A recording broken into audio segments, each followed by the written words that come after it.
सवार रास्ता आएंगे राम जी। आप चाहते हैं ऐसा? बताओ भाई। खाना तो बोलो, न भजन गा रहे हो, न जयकारा कर रहे हो, न दान दक्षिणा दे रहे हो, कुछ तो करो भाई। हाँ हाँ, ये बात प्रेम से बोलिए। कौशल ऋण भगवान की जय, कौशल इनके सोचावतार की जय।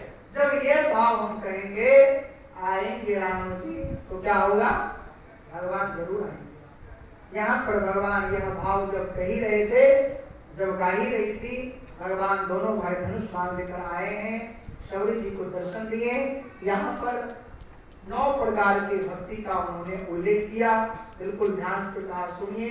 9 प्रकार की भक्ति आप सब जानते हैं, क्या है? नहीं जानते घर पे पढ़ लेना, आगे हमको ध्यान देना, ठीक है? प्रेम से बोलिए भगवान की जय। कहा कि प्रभु थोड़ी दूर पर ऋषि मुख पर्वत है, आप वहां जाइए। वहां पर कौन मिलेगा? बंदर का राजा सुग्रीव मिलेगा। आप उनसे मित्रता करिए, सारी योजना आपकी बन जाएगी। बिल्कुल ध्यान से, प्रेम से बोलिए भगवान की जय। भगवान आगे बढ़े हैं। जब आए हैं कहा? ऋषि मुख पर्वत। यहाँ पर सुग्रीव जी ने देखा, दूर से दृष्टि घुमाया, उनको लगा कि बाली ने कहीं इस दोनों राजकुमार को, दोनों बलवान पुरुष को मेरे को मारने के लिए भेजा है। समझ रहे ना? इसलिए हनुमान जी को उन्होंने भेजा कि हनुमान जी आइए, दूत करके वहां का सारी व्यवस्था मुझे। समझ रहे कि नहीं? हनुमान जी आए, कहा कि किन कारणम बंधन केवती, यानी हे राजकुमार, आप किन कारण से, किन कारणवश इस वन में विचरण कर रहे हैं? आपका प्रयोजन क्या है? बिल्कुल ध्यान से। राम जी ने कहा, भैया पहले अपनी परीक्षा तो दो, आप कौन है? आप किस हेतु यहाँ पर आए? भगवान ने दिव्य ऐश्वर्य का, प्रेम से बोलिए राघवेंद्र सरकार की जय। इसमें कथा क्या होता है? बड़ी जगह में होता है। किसमें होता है? हॉल में होता है, ज्यादा स्टोर में विक्षेप होता है। प्रेम से बोलिए भगवान की जय। तो कहा कि आप पहले बताइए। अनेकों प्रकार के हनुमान जी में और प्रभु में वार्तालाप हुई। वार्ता को पूर्ण करके भगवान ने अपना दिव्य ऐश्वर्य का दर्शन करा दिया। हनुमान जी अपने स्वरूप में आ गए और तुरंत उनके चरणों में गिर पड़े। सारे घटनाक्रम को बताया कि मेरी भारिया लक्ष्मी जी का हरण हो गया है, जानकी जी का हरण हो गया है, और रावण ने लंका पे जाकर के रख दिया है। मुझे मालूम पता है, मुझे मालूम चला है कि सुग्रीव जी के पास अनेकों प्रकार के बंदर भालू हैं और वो मुझे सहायता करेंगे। कहा प्रभु अभी चलिए। हनुमान जी ने तुरंत हाथ को आगे किए और दाएं बाएं कंधा पर दोनों भैया बैठ गए और कहा गए? सुग्रीव जी के पास। सुग्रीव के पत्नी को भी हड़प लिया है, राज्य को हड़प लिया है, मार के भगा दिया है। कौन? बाली।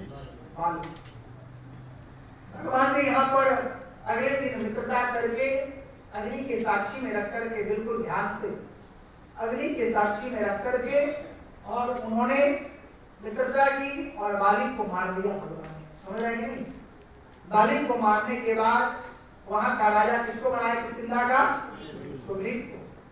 लेकिन सुग्रीव अपने राजकोष में, राज्य के मद में इतने चूर हो गए कि कई बंदे जीत गए, लेकिन जानकी जी का कोई अता पता नहीं लगा। समझ रहे कि नहीं? जानकी जी का कोई अता पता नहीं लगा।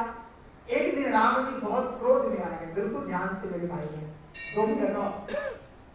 बहुत क्रोध में आ गए कि बताइए मित्रता का यही कि हमने मित्रता करके उसका काम सिद्ध कर दिया, उसको जब राजा बना दिया किष्किंधा का, अपने मद में इतने चूर हो गए, अपने ऐश्वर्य में अपनी चूर हो गई कि मेरा बात को भुला दिया। लक्ष्मण जी गए हैं, क्रोध भरी आंखों से अनेकों प्रकार के वहां पर प्रताड़ित किया है और वहां पर फिर ले गए। कहा कि गुरुदेव मुझे माफ करिए, मैं भूल गया था, मैं कल आता हूँ राम जी के पास उपस्थित होता। बोला कल नहीं, अभी चलो मेरे साथ। लक्ष्मण जी तुरंत लाते हैं और भगवान के चरणों में सुग्रीव अनेक प्रकार के प्रणाम करते हैं। सब योजना बनती है और कहा कि बहुत दिन बीत गए, बारिश का समय भी खत्म हो गया और लेकिन अभी तक जानकी जी का पता नहीं लगा। समझ रहे कि नहीं? यहाँ पर बानर बंदर की सेना को इकट्ठा किया गया और सबको भेजा गया, समझ रहे हैं ना। उसमें अंगद जामवंत सब है, बिल्कुल ध्यान से सब भेजा गया। ढूंढते ढूंढते कहाँ पहुंचे, स्वयं प्रभा के आश्रम।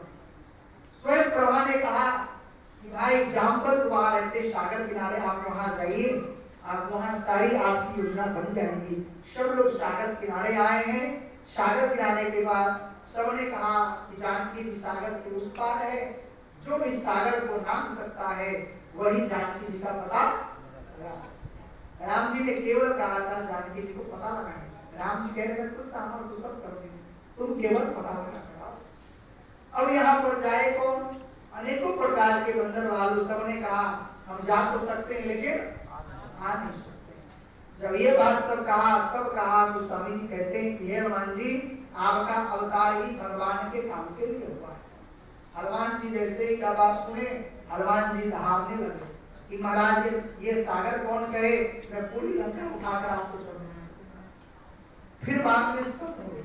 कहा हे जामवंत जी, आप मुझे सही शिक्षा दीजिए, सही शिक्षा दीजिए, मुझे क्या करना है। कहा कि प्रभु ने कहा है केवल और केवल जानकी जी का पता लगा। आप ज्यादा परेशान मत, आप केवल जाइए जानकी जी का पता लगाइए। आज की कथा को यही विराम करेंगे। कल हम लंका कांड, सुंदर कांड और पुनः उत्तर कांड का दर्शन करेंगे, सुने, और फिर भगवान ने चाहा तो हरि कृपा। ठीक है, हरि ओम हरि ओम हरि ओम।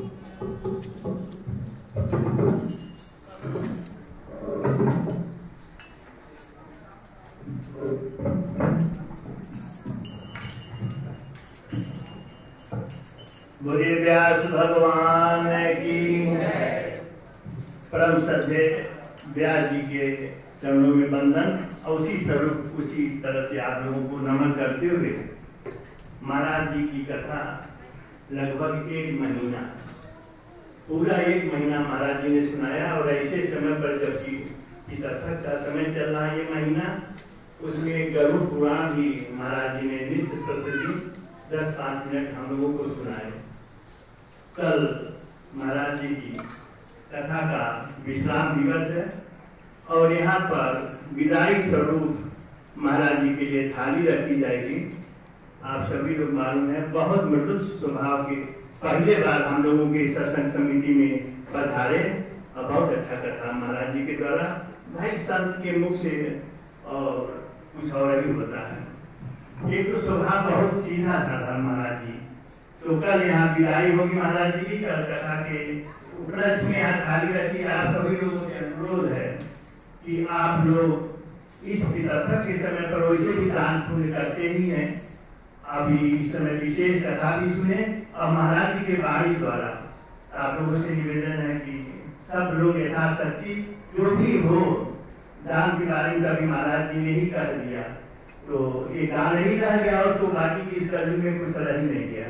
केवल एक प्रकार कुछ भी तरह से अगर हम लोगों से कुछ हो जाता है तो बहुत अच्छा है।